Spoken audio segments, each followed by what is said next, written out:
Olá pessoal do EJA, estamos de volta aqui com as nossas aulas, tá bom? De matemática. Vamos começar aqui o nosso conteúdo de matemática, né? Agora a gente tinha feito umas questões, para a gente ver como é que estava o conhecimento de vocês em relação a alguns conteúdos, e agora a gente começa mesmo em relação a nosso conteúdo de matemática desse ano, tá bom? E aí pessoal, eu começo conversando com vocês um pouco sobre a própria disciplina de matemática, né? Que às vezes, para a grande maioria, ela se torna como uma coisa muito difícil, né? Às vezes as pessoas têm medo, né? Se assustam com isso, tá bom? E as pessoas não gostam de matemática, na verdade, têm medo, né? Tem delas que têm pavor de matemática. E eu sempre coloco por conta disso que a matemática ela pode ser um assombro, uma magia, já que tem muitas pessoas que gostam muito da matemática, admiram e têm prazer, né?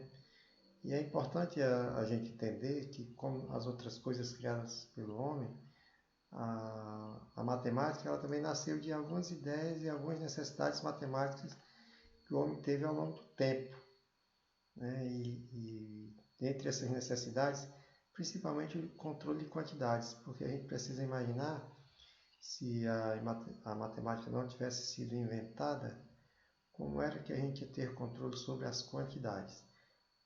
Quase tudo no nosso dia a dia que a gente faz está ligado à quantidade, não é? E para se ter controle sobre essas quantidades, é preciso de ideias e necessidades matemáticas. Se a gente pensar, a gente acorda, a gente vai lavar o rosto, a gente vai gastar uma certa quantidade de água.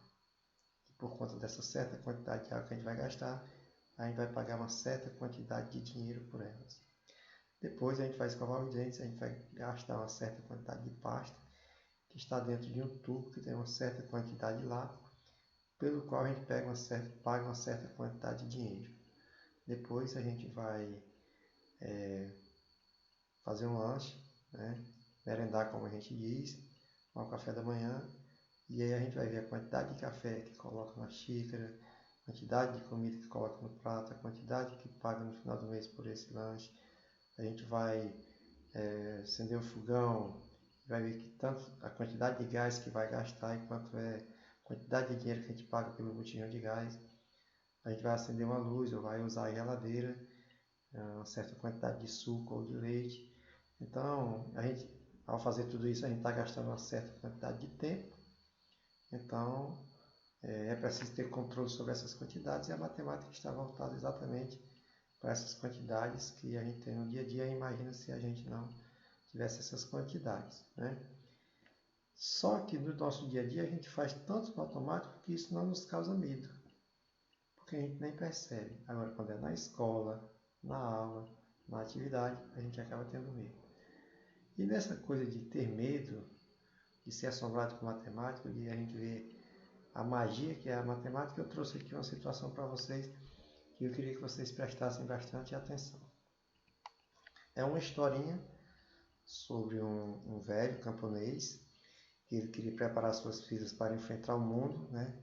Principalmente o mundo dos números, e ele pegou 90 maçãs, tá certo? E ele chamou suas filhas, né? A Maria, a Clara e a Lúcia, e o que foi que ele fez? Ele disse o seguinte: Maria deve vender 50 maçãs, Clara deve vender 30 maçãs e Lúcia só poderá vender 10. Pelo preço que a Maria vender, as outras também devem vender. Façam a venda de modo que apurem no final quantias iguais. E aqui a gente percebe o seguinte: Maria 50, Clara 30, Lúcia 10. Elas têm que vender pelo mesmo preço. Elas não podem juntar e misturar. Cada uma tem que vender as suas. Até aí tudo bem. O problema é aqui. Façam a venda de modo que apurem no final quantias iguais. E a grande interrogação das três, da Maria, da Clara e da Lúcia, era: como é que eu vou vender 50? Como é que eu vou vender 30? Como é que eu vou vender 10? E no final apurar o mesmo dinheiro se a gente tem que vender pelo mesmo preço. E aí as moças se sentiram atrapalhadas, resolveram consultar sobre o complicado problema o mestre-escola, que morava nas vizinhanças. O mestre-escola, depois de meditar durante alguns minutos, disse: esse problema é muito simples.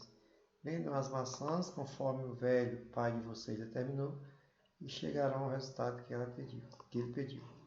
As jovens foram ao mercado e venderam as maçãs. Maria vendeu 50, Clara vendeu 30, Lúcia vendeu 10. O preço foi o mesmo para todas, e cada uma apurou a mesma quantia. Diga-nos agora, caro leitor, caro assistente, como as moças resolveram a questão. Não podiam vender por preços diferentes. E aí foi que elas fizeram. Elas fizeram pacotes com a mesma quantidade de maçãs. Elas resolveram fazer pacote com 7 maçãs. Então, a Maria ela tinha 50, ela fez 7 pacotes com 7 maçãs, que dava 7 vezes 7 dava 49. Clara fez 4 pacotes com 7, porque 4 vezes 7 é 28, sobrou 2. E a Lúcia só fez um pacote com 7 e sobrou 3. Cada pacote de 7 maçãs era vendido por R$1.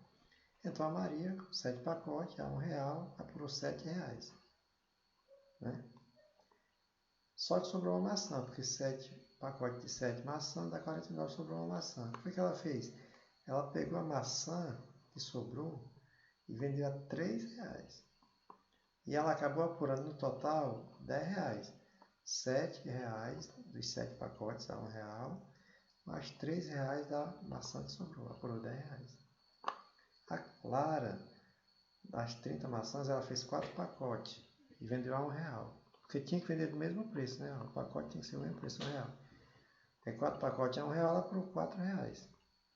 Detalhe, 4 pacotes de 7 maçãs dá 28 maçãs. Então sobraram 2 maçãs. O que foi que Clara fez?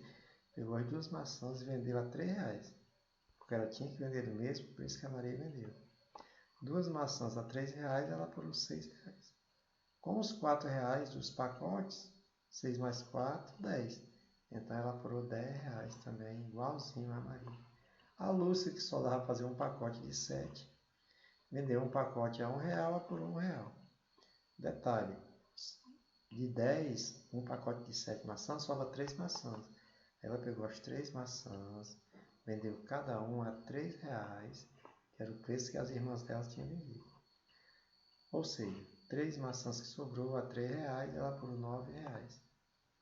E aí, R$9 das maçãs que sobrou, mais R$1 do pacote, R$10.